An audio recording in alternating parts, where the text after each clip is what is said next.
Solar ഫ്യൂഷനാണ് എൻ്റെ topic. Solar fusion എന്ന് പറഞ്ഞാൽ നമ്മൾ ചെറിയ ക്ലാസ്സിലൊക്കെ പഠിച്ചിട്ടുണ്ട്.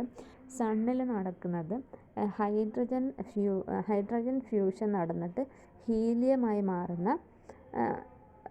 മാറുന്ന പ്രോസസ്സാണ് നടക്കുന്നത്. അപ്പോൾ അതാണ് ഇവിടെ നമ്മൾ ഡിസ്കസ് ചെയ്യാൻ പോകുന്നത്. Solar fusion, the basic process in sun is the fusion of hydrogen into helium. Hydrogen എന്താണ് ഹീലിയമായിട്ട് മാറുന്ന ഫ്യൂഷൻ പ്രോസസ്സാണ് സണ്ണിൽ നടക്കുന്ന പ്രോസസ്സ്. Hydrogen is the most abundant material in the universe. The first step in the fusion process is the combination of two protons to form a stable two nucleon system. അതായത് 1H1 രണ്ട് proton 1H1 plus 1H1 gives 1H12 plus E plus nu ആണ്. അതായത് രണ്ട് protons കൂടി ചെന്നിട്ട് ഒരു stable ആയിട്ടുള്ള ന്യൂക്ലിയോ ഉണ്ടാവും. അവിടെ Q എന്ന് പറഞ്ഞാൽ 1.44 MeV ആണ്. After the neutron formation it is likely for the reaction to occur. അതിന് ശേഷം നടക്കുന്നത് നമുക്കിവിടെ 1H2 കിട്ടി. That 1H2 plus 1H1 gives 2H helium 2 ആണ്. അതായത് 2He3 പ്ലസ് ന്യൂ. ഇവിടെ Q എന്ന് പറഞ്ഞാൽ 5.49 MeV ആണ്. ഇവിടെയുള്ള ഈ 2He3 reacts with another helium. ഇവിടെ നമുക്ക് ഹീലിയം കിട്ടി, രണ്ട് ഹൈഡ്രജൻ വന്നിട്ട് നമുക്കൊരു ഹീലിയം കിട്ടി. ഈ helium react with another helium. That is 2He3 plus 2He3 gives 2He4 plus 2 into 1H1 plus gamma. Q equal to 12.86 MeV ആണ്. This cycle is called proton-proton cycle. The net reaction is the conversion of 4 protons into helium. നമ്മൾ അപ്പോൾ മനസ്സിലായില്ലേ, ഇതിന് മൊത്തത്തിൽ പറയുന്നതാണ് proton cycle. ഇവിടെ ഈ whole process നോക്കുകയാണെങ്കിൽ 4 പ്രോട്ടോൺസ് എന്താണ് ഹീലിയമായി മാറുകയാണ്. ആദ്യം 2 പ്രോട്ടോൺസ് കൂടി ചേർന്നിട്ട് ഒരു സ്റ്റേബിൾ ആയിട്ടുള്ള ന്യൂക്ലിയസ് ഉണ്ടാവും. അത് പിന്നെ എന്താണ് വീണ്ടും ഒരു പ്രോട്ടോണിനോട് കൂടി ചേർന്ന് ഹീലിയാവും. ആ ഹീലിയം ആറ്റം ഉണ്ടാകുന്നത്. അപ്പം ഇവിടെ നെറ്റ് പ്രോസസ്സ് എന്ന് പറഞ്ഞാൽ കൺവേർഷൻ ഓഫ് 4 പ്രോട്ടോൺസ് ടു ഹീലിയമാണ്. That is 1H1 gives 2He4 plus 2E plus 2 nu. In this case ഇതാണ് എന്താ പറയുക ഹോൾ പ്രോസസ്സിൻ്റെ equation.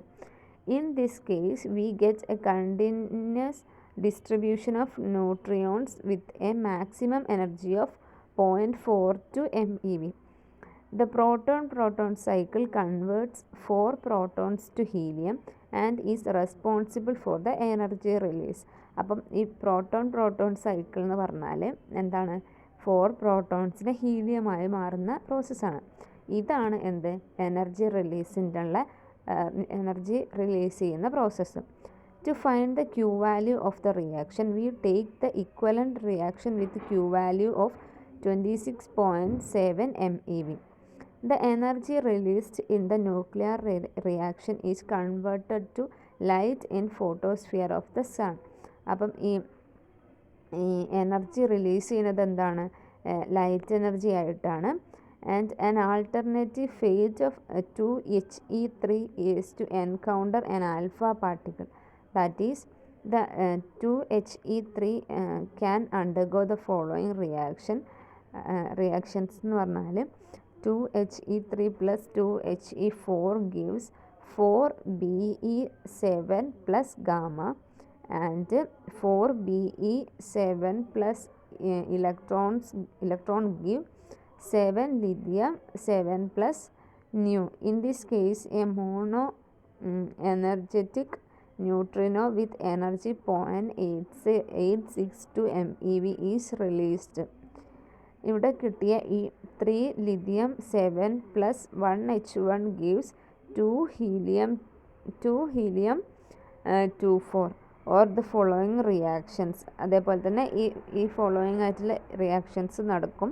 That is 4Be7 plus 1H1 gives 3B 8 plus nu, and 5b8 gives 4be8 plus e plus nu, and 4be8 gives 2 into helium 4.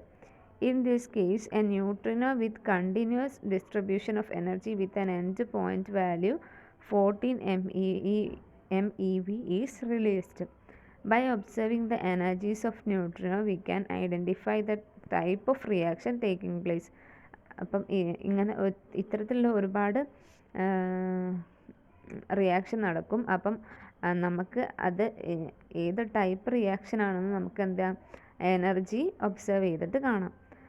Then അടുത്ത reaction എന്ന് പറഞ്ഞാൽ അത് CNO cycle, carbon nitrogen oxygen സൈക്കിളാണ്. Another fusion reaction cycle in the sun is the carbon nitrogen oxygen സൈക്കിളാണ്. ഇവിടെ എന്ന് പറഞ്ഞാൽ carbon plus 1H1 gives nitrogen produce ചെയ്യുന്നുണ്ട്. അതേപോലെ nitrogen 7N613 gives C6C713 plus E plus nu ആണ്. അതേപോലെ third സ്റ്റെപ്പിൽ carbon 613 gives nitrogen 714 plus gamma. Then oxygen 815 gives nitrogen 715 plus E plus nu.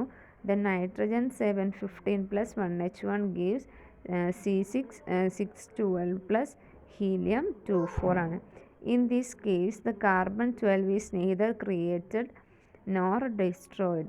It acts as a catalyst to aid in the fusion process. ഈ റിയാക്ഷൻസിലൊക്കെ carbon 2 എന്ന് പറഞ്ഞാൽ എന്താണ്, ഒരു catalyst ആയിട്ടാണ് act ചെയ്യുന്നത്. അപ്പം ഈ നെറ്റ് ഇത്രയും റിയാക്ഷൻ്റെ നെറ്റ് പ്രോസസ്സ് നമ്മൾക്ക് ഇങ്ങനെ എഴുതാം. 1H1 gives 2 helium 24 plus 2 E plus 2 new. Q is same as before. Q എന്ന് പറഞ്ഞാൽ 26.7 തന്നെയാണ്. The Coulomb barrier is 6 to 7 times higher for proton reaction with carbon and nitrogen than for proton-proton cycle. നമ്മൾ first പറഞ്ഞ proton സൈക്കിളിനേക്കാളും എന്താണ് 6 to 7 times higher ആണ്. The carbon cycle is dominant at high temperature where the additional thermal energy is needed to increase the probability to penetrate the Coulomb barrier. Carbon cycle എന്ന് പറഞ്ഞാൽ എന്താണ്, carbon cycle dominant ആണ് ഇപ്പോൾ high ടെമ്പറേച്ചറിൽ, where the additional thermal energy is needed to increase the probability.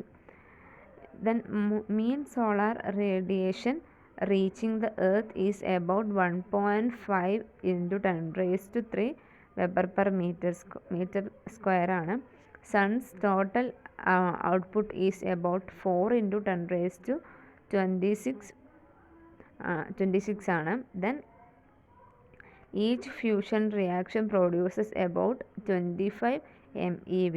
So there must be about 10 raised to 38 fusion reactions per second, consuming 4 into 10 raised to 38 proton per second. At this rate, the sun can continue to burn its hydrogen fuel for another 10 raised to 10 years. അപ്പം ഇത്രയും huge ആയിട്ടുള്ള ഒരു റിയാക്ഷനാണ് അവിടെ നടക്കുന്നത്, burning ആണ് നടക്കുന്നത്. Then fusion of 4 protons to form 2 helium is responsible for the thermonuclear energy released in starsൽ. അതായത് സണ്ണിലും സ്റ്റാർസിലും ഒക്കെ നടക്കുന്നത് എന്താണ്, 4 പ്രോട്ടോൺസ് എന്താണ് 2 ഹീലിയം ആറ്റമായി മാറുന്ന ഒരു പ്രോസസ്സാണ് എന്തിന് റെസ്പോൺസിബിൾ ആയിട്ടുള്ളത്, തെർമോന്യൂക്ലിയർ റിയാക്ഷൻസിന് കാരണമായിട്ടുള്ളത്. Then hydrogen in the stars are converted into 2 helium 4, that is 2He24 plus 2He24 gives 4 3 beryllium 48. Once A star has exhaust its hydrogen fuel. Helium fusion reaction can take place at high temperature needed to penetrate the Coulomb barrier. അപ്പം ഒരു star എന്താണ്, ഒരു once ഒരു star exhaust ആണെങ്കിൽ അതിൽ hydrogen fuel എന്താണ്, helium fusion reaction can takes place. Helium fusion reaction takes place at high temperature needed to penetrate Coulomb barrier. Coulomb barrier penetrate ചെയ്യാൻ വേണ്ടിയിട്ടുള്ള അതിന് വേണ്ടിയിട്ടുള്ള energy. Then the reaction is 3 helium to 4 gives carbon 612. This process occurs in hotter stars. ഹോട്ടായിട്ടുള്ള സ്റ്റാർസിലാണ് ഈ reaction നടക്കുന്നത്. At high temperature other reactions occurs that can produce energy from carbon and heavier products. Other reactions involving fusion of light nuclei and alpha particle capture can continue to release energy until the process ends near Fe 56. അപ്പം മൊത്തത്തിൽ പറയുകയാണെങ്കിൽ നമ്മളെ solar fusion നടക്കുന്നത് എങ്ങനെയാണെന്ന് വെച്ചാൽ 4 protons fusion reaction നടന്നിട്ട് ഒരു helium ആയി മാറുന്ന പ്രോസസ്സാണ് സോളാർ ഫ്യൂഷൻ എന്ന് പറഞ്ഞാൽ. ഓക്കെ.